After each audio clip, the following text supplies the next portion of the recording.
दोस्तों नमस्कार। DR. Verma education में आपका स्वागत है। आज हम प्राचीन इतिहास के अंतर्गत नया पाठ लेकर आए हैं जिसका नाम है मगध का उत्कर्ष। तो चलिए शुरू करते हैं मगध का उत्कर्ष। तो पुराणों के अनुसार मगध पर सर्वप्रथम बृहद्रथ वंश का शासन था, जिसका संस्थापक बृहद्रथ था। यानी मगध का संस्थापक जो था वह बृहद्रथ था तथा इस वंश का सबसे प्रतापी शासक जरासंध था। जबकि बौद्ध ग्रंथ के अनुसार बिंबिसार को मगध का पहला शासक बताया गया है और जो हर्यक वंश का संस्थापक था। तो हर्यक वंश पढ़ते हैं। हर्यक वंश जिसको पितृहंता वंश भी कहा जाता है, इसका नाम पितृहंता वंश इसलिए पड़ा क्योंकि इसमें जितने भी शासक हुए हैं सभी अपने पिता की हत्या करके गद्दी पर अधिकार किया है। इसीलिए इस वंश को हर्यक पितृहंता वंश नाम दिया गया है। और इस वंश का समय था 544 ईसा पूर्व से 412 ईसा पूर्व तक इसका समय था हर्यक वंश का। तो हर्यक वंश का जो पहला शासक था उसका हर्यक वंश का संस्थापक जो था उसका नाम था बिंबिसार। और बिंबिसार का शासन काल था 544 ईसा पूर्व से 492 ईसा पूर्व तक इसका शासन काल था। और इनके बचपन का नाम जो था वह श्रोणिक था। जैन ग्रंथ में इसका नाम श्रोणिक मिलता है। और इनके जो पिता थे उनका नाम था क्षेत्रोजस। और मत्स्य पुराण में इनके पिता का नाम क्षेत्रोजस मिलता है। डॉक्टर भंडारकर के अनुसार बिंबिसार प्रारंभ में लिच्छवियों का सेनापति था। वह किसका सेनापति था? तो लिच्छवियों का सेनापति था।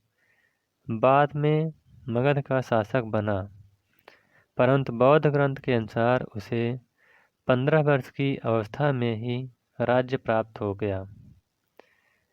बिंबिसार ने विवाह संबंध करके अपने राज्य को बढ़ाने के लिए विवाह संबंध किया। तो पहला जो विवाह किया था बिंबिसार ने सर्वप्रथम लिच्छवगढ़ राज्य के शासक चेटक की पुत्री चेलना से विवाह किया। जो पहला विवाह किया था वह चेलना से किया, जिससे उसकी उत्तरी सीमा सुरक्षित हो गई। वैशाली व्यापार का भी प्रमुख केंद्र था।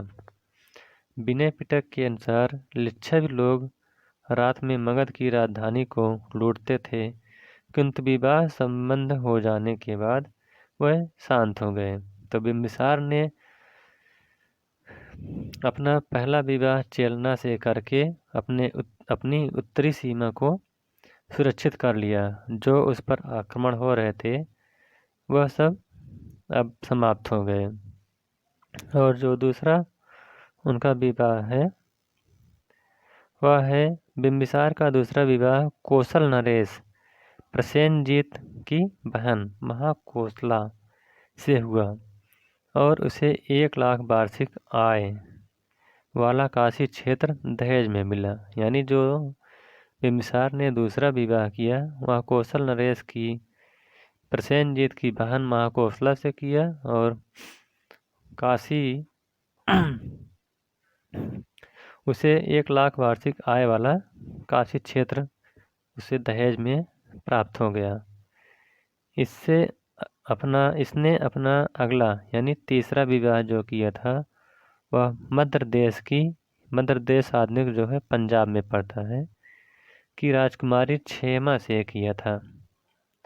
महाभाग्य में बिंबिसार के 500 रानियों का उल्लेख मिलता है। यानी महाभाग्य एक ग्रंथ है उसमें बिम्बिसार को 500 रानियों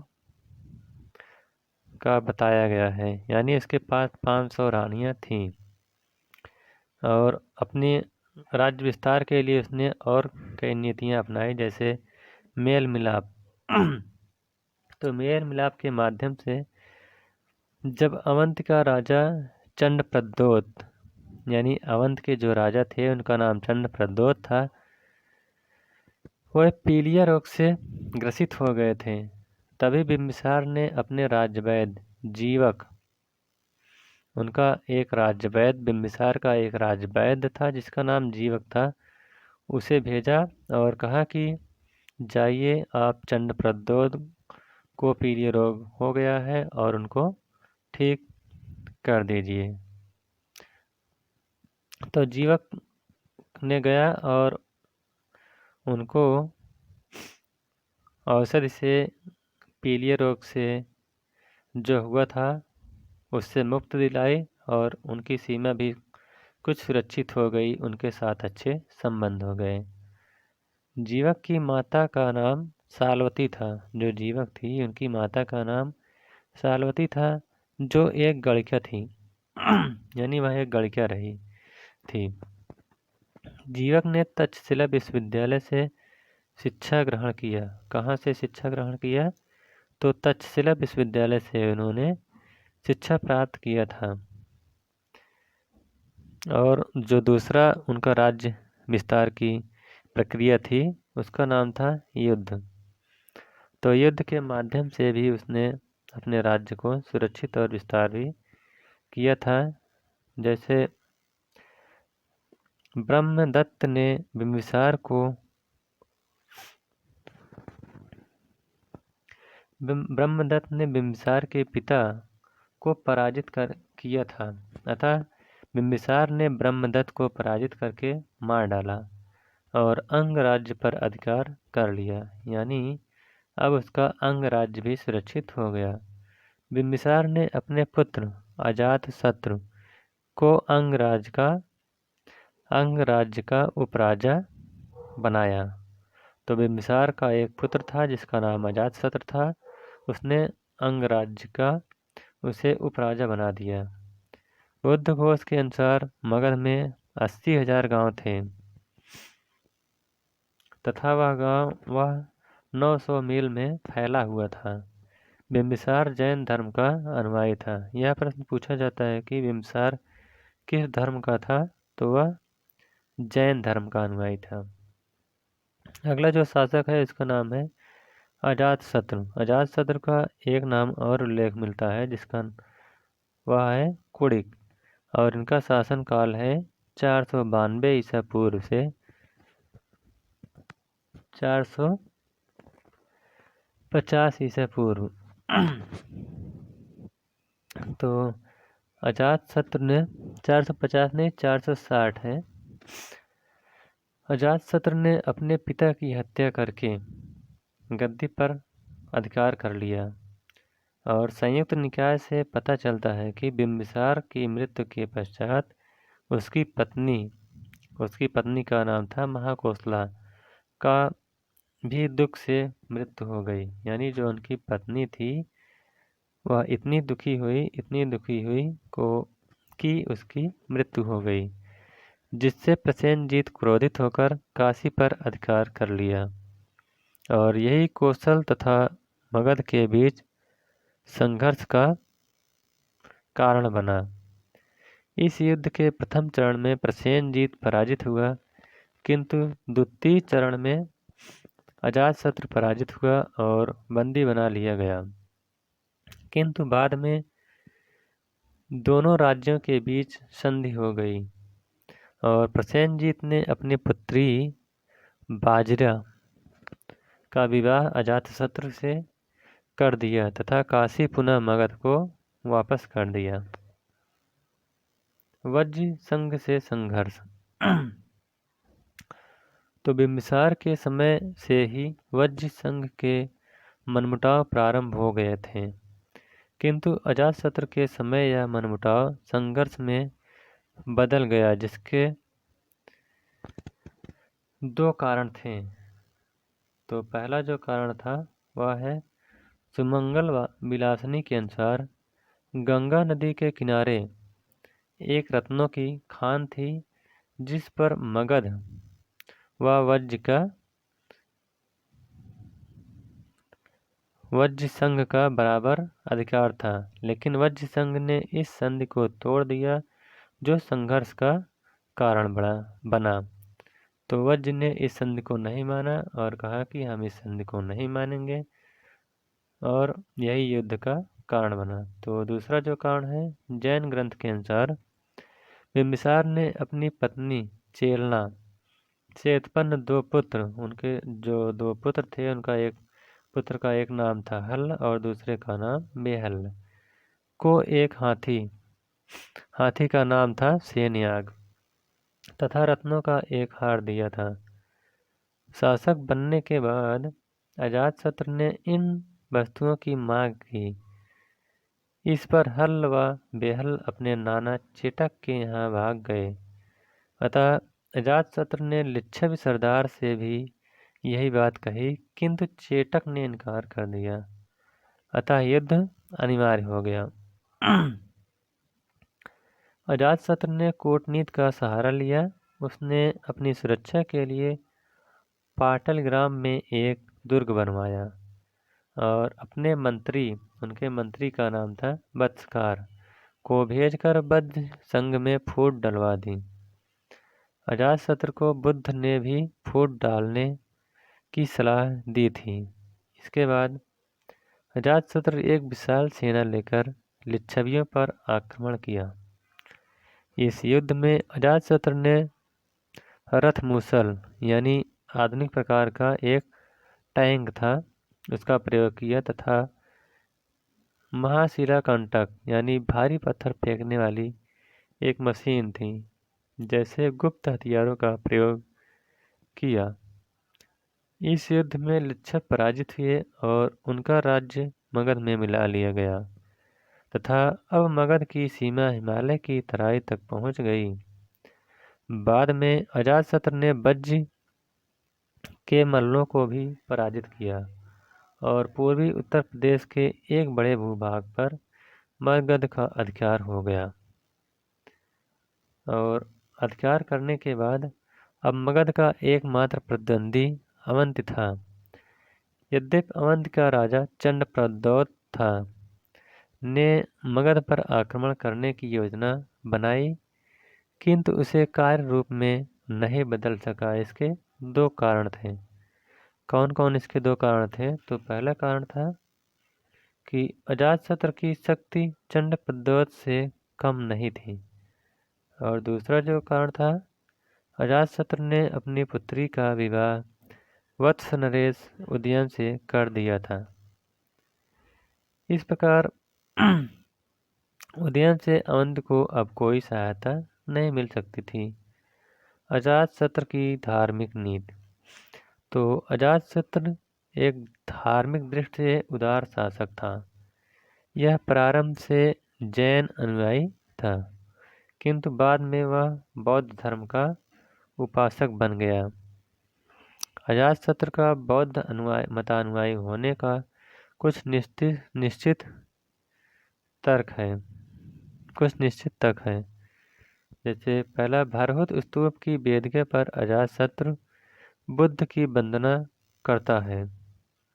और दूसरा जो है, उसके शासनकाल के 8वें वर्ष बुद्ध को महापरिनिर्वाण प्राप्त हुआ और उसके अवशेषों पर अजातशत्रु ने स्तूप का निर्माण करवाया। और तीसरा जो है, इसी के शासनकाल में प्रथम बौद्ध संगीत का आयोजन हुआ था। और अगला जो शासक है उसका नाम है उदयन या उदयभद्र, और उसका जो शासनकाल है वह 460 ईसा पूर्व से 444 ईसा पूर्व है। तो अजातशत्रु की मृत्यु के पश्चात उदयन गद्दी पर बैठा। जैन ग्रंथ में इसकी माता का नाम पद्मावती मिलता है, जबकि बौद्ध ग्रंथ में उसको पितृहंता कहा गया है।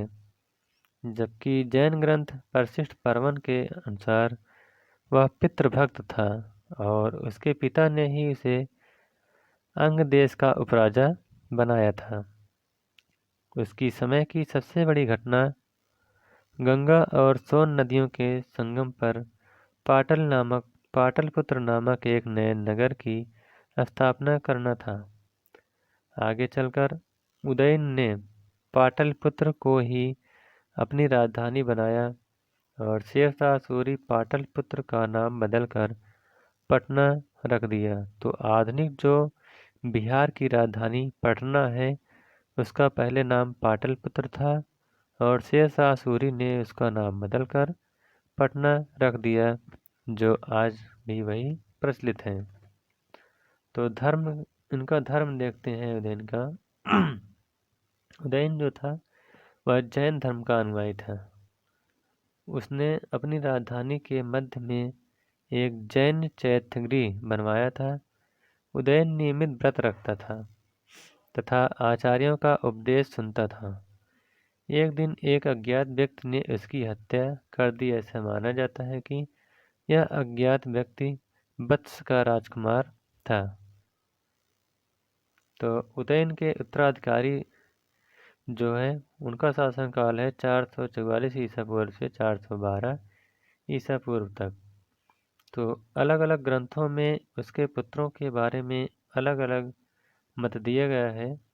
बौद्ध ग्रंथ महावग्ग के अनुसार उनके पुत्र थे अनिरुद्ध, मुंडक और नागदशक, और पुराण के अनुसार उनके पुत्र थे महानंदिन और नंदिवर्धन। जबकि दिव्यावधान के अनुसार उनके दो पुत्र बताए गए हैं, जिसका पहले पुत्र का नाम है मुंड तथा दूसरे का काकवड़। तो अगला जो वंश है उसका नाम है शिशुनाग वंश, और शिशुनाग वंश का शासनकाल है 412 ईसा पूर्व से 344 ईसा पूर्व तक। और शिशुनाग वंश का संस्थापक जो है वह शिशुनाग था और इसकी राजधानी वैशाली थी। तो शिशुनाग वंश का जो शासनकाल है, वंश नहीं शिशुनाग का जो शासनकाल है, वह 412 से 394 ईसा पूर्व है। इसकी सबसे महत्वपूर्ण उपलब्धि अवंती विजय थी। यानी जो इसकी महत्वपूर्ण उपलब्धि थी वह थी अवंती विजय। अवंती अधिकार के पश्चात वत्स भी उसके अधिकार में आ गया, क्योंकि वत्स महाजनपद उस समय अवंत के अधीन था। आर्थिक दृष्टि से भी अवंती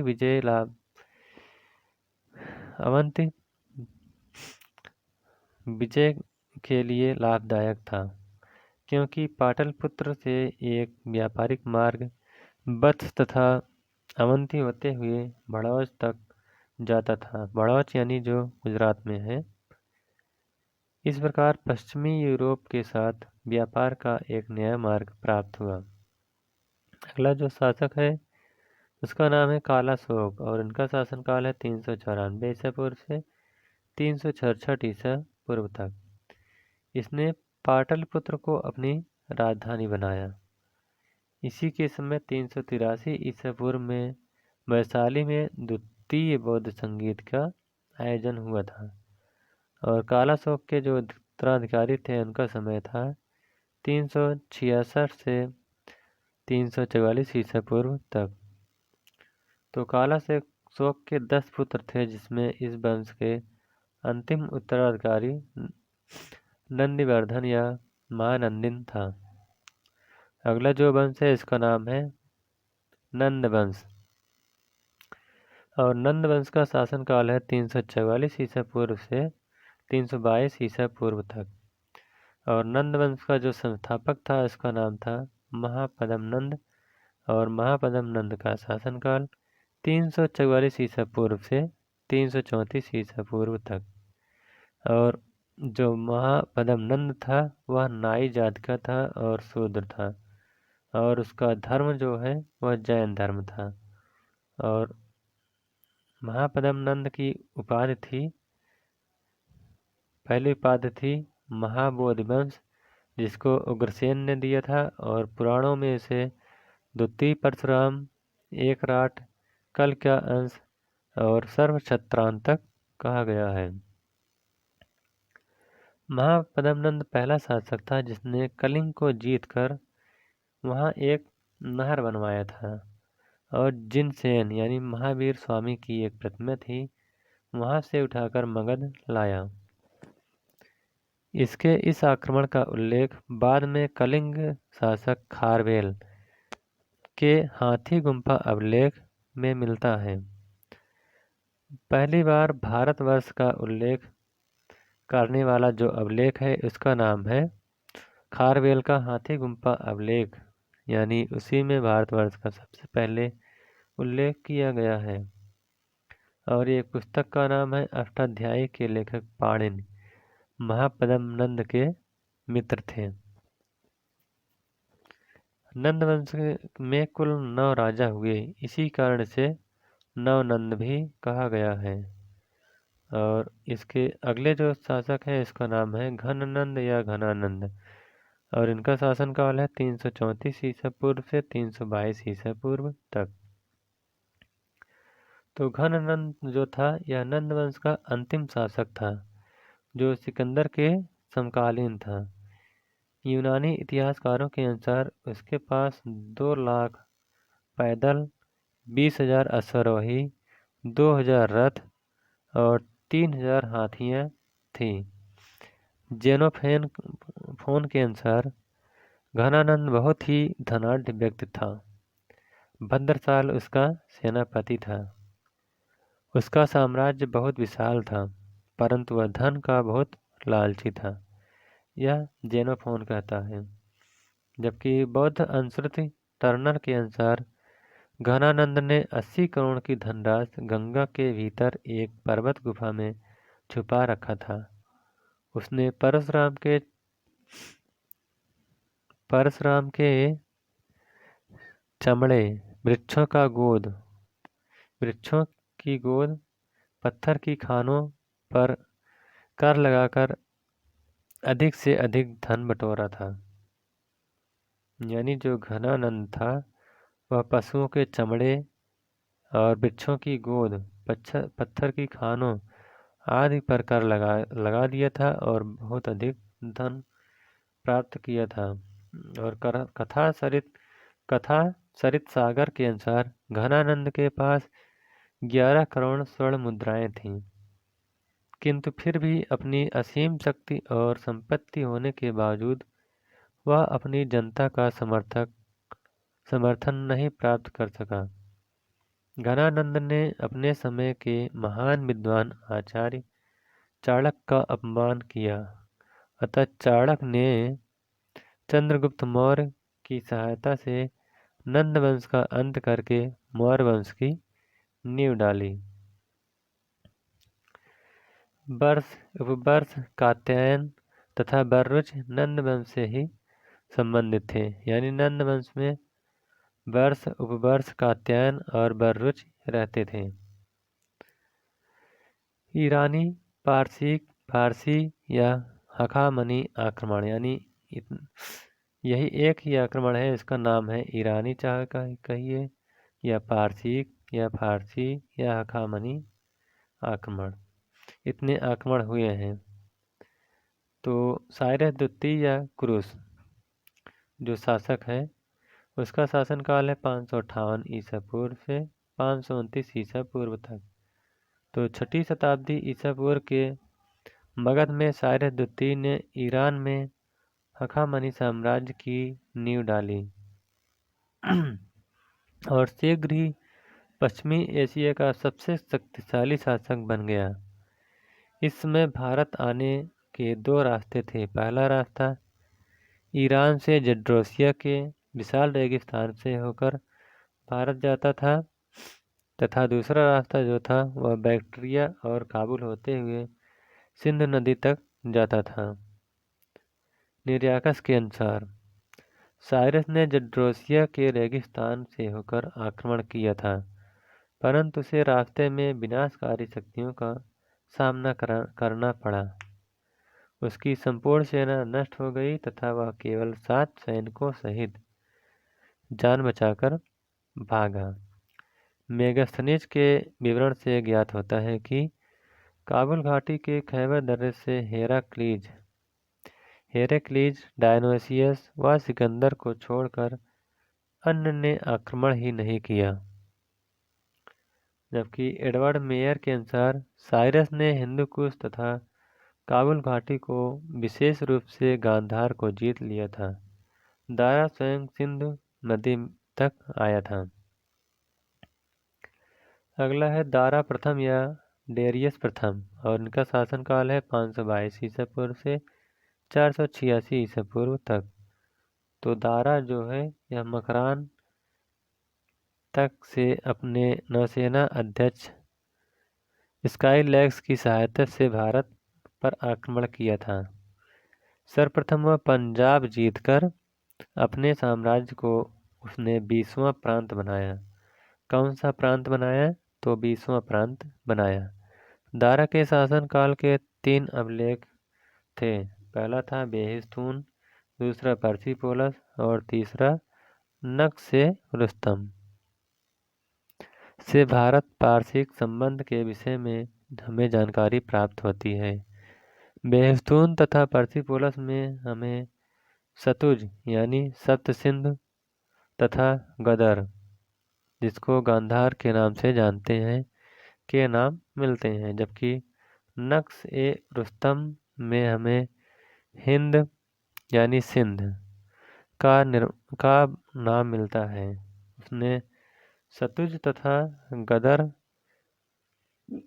साइरस द्वितीय के समय से ही पारसिक साम्राज्य के अंग थे, जबकि दारा ने केवल हिंद को ही जीता था। इस अभिलेखी प्रमाण की पुष्टि हेरोडोटस की पुस्तक हिस्टोरिका से भी मिलती है। यानी हेरोडोटस की एक पुस्तक है जिसका नाम है हिस्टोरिका। हेरोडोटस को इतिहास का पिता भी कहा जाता है। हेरोडोटस ने यह भी लिखा है कि 360 टैलेंट स्वर्ण की वार्षिक आय भी इन प्रांतों से प्राप्त होती थी। अगला जो शासक है उसका नाम है क्षयार्स या जरक्लीज, और इनका शासनकाल था 486 ईसा पूर्व से 465 ईसा पूर्व तक। तो जरक्लीज ने अपने पिता से प्राप्त भारतीय राज्य सतुज और गदर व हिंद को सुरक्षित रखा। क्लासिकल लेखकों के विवरण से यह पता चलता है कि उसने यूनान के विरुद्ध हुए युद्ध में भारतीय सैनिकों के एक टुकड़ी का प्रयोग किया था। अगला जो शासक है जरक्लीज के उत्तराधिकारी, यानी जरक्लीज के उत्तराधिकारियों का शासन जो है वह 465 ईसा पूर्व से 336 ईसा पूर्व तक था। जरक्लीज के उत्तराधिकारी अंतरक्लीज फर्स्ट व अंतरक्लीज द्वितीय ने दारा द्वारा निर्मित अपने साम्राज्य को सुरक्षित रखा। दारा तृतीय, और इनका शासनकाल था 336 ईसा पूर्व से 330 ईसा पूर्व तक। यह इस वंश का अंतिम शासक था जिसके शासनकाल में सिकंदर ने यहाँ आक्रमण किया था। अर्बेला के युद्ध जो 330 बीसी यानी ईसा पूर्व में हुआ था, में इसे हराकर साम्राज्य को अपने साम्राज्य में मिला लिया। और ईरानी आक्रमण के परिणाम, यानी ईरानी आक्रमण के कौन कौन से परिणाम निकले? तो भारत के पश्चिमोत्तर प्रदेश में ईरानियों ने एक नई लिपि जिसका नाम था खरोष्टी लिपि को जन्म दिया, जो दाएं से बाएं लिखी जाती थी। यानी इधर से दाएं से ऐसे लिखी जाती थी, बाएं फिर ऐसे ऐसे। फारसियों ने स्वर्ण मुद्रा, डेरिक तथा रज मुद्रा सिग्लोई का प्रचलन किया। यानी ईरानी आक्रमण के प्रभाव से इन्होंने स्वर्ण मुद्रा जिसका नाम था डेरिक तथा रजत मुद्रा यानी चांदी की जो मुद्रा थी उसका नाम तिग्लोई था, उसको प्रचलित किया। कुछ विद्वानों का मानना है कि मौर्य कला विशेष कर अशोक की कला पर फारसी प्रभाव पड़ा। जैसे अशोक ने शिलाओं पर शासना देश खुदवाने की कला दारा प्रथम के लेखों से ही ग्रहण की थी। मौर्य स्तंभों पर घंटा शीर्ष, कल्पना तथा चमकदार पालिश भी फारसी स्तंभों से ग्रहण किया था, परंतु वासुदेव शरण अग्रवाल इस मत से सहमत नहीं थे। तो इस प्रकार से मगध का उत्कर्ष यह पाठ समाप्त होता हुआ। अगर यह वीडियो आपको अच्छा लगा हो तो वीडियो को लाइक, शेयर और चैनल को सब्सक्राइब करिएगा। Thank you.